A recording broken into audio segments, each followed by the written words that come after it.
sur le front de la lutte contre l'insalubrité à Libreville, en prélude de la célébration de la fête de l'indépendance du Gabon le 17 août prochain.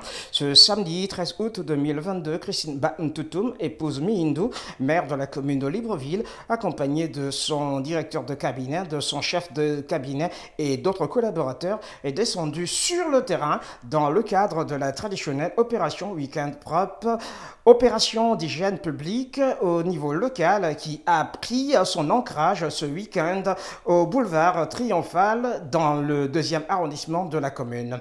Cet événement a été marqué par la mise en terre du premier palmier royal dans l'un des pots de fleurs en béton moulé en forme cylindrique livré par un entrepreneur sur commande de la mairie de Libreville.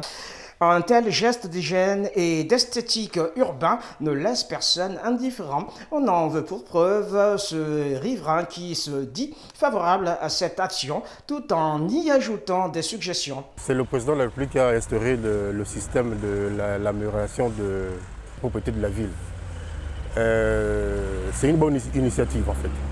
Vous voyez, les bétons c'est important, mais moi je souhaiterais qu'on mette par exemple des cuvettes remplies d'eau. Parce que si par exemple il y a accident, vous voyez que vous perdez et le véhicule et vous avez la forte chance de perdre la vie humaine.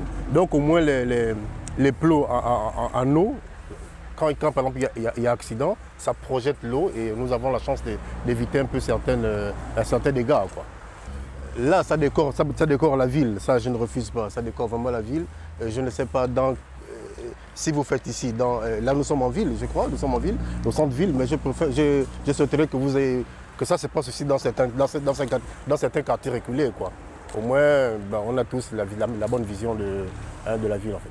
À noter que l'opération Week-end Propre est la matérialisation de la volonté de l'édile de Libreville visant à bouter l'insalubrité hors de la capitale gabonaise et d'en faire une capitale de référence à l'échelle régionale et internationale. D'autres sites en témoignent de cette logique propre à la maire de la commune, à savoir le boulevard du lycée Léomba dans le 1er arrondissement, caractérisé par sa propreté et sa plage plus que transformée par l'action municipale, d'où la responsable de l'ONG 2FD y œuvre dans le même sens tout en approuvant cet acte municipal. Nous félicitons les efforts fournis par la mairie de Libreville.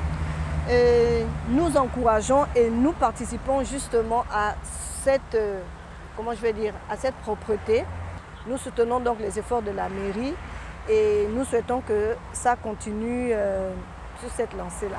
Dans le même prolongement, l'échangeur de lycée d'État dans le 1er arrondissement, la fontaine publique du CHU Fondation Jeanne Ebori, le monument de la fraternité, le monument de la place de la tolérance au Carrefour Rio et la place de l'indépendance ont également subi une cure de jouvence pour la circonstance.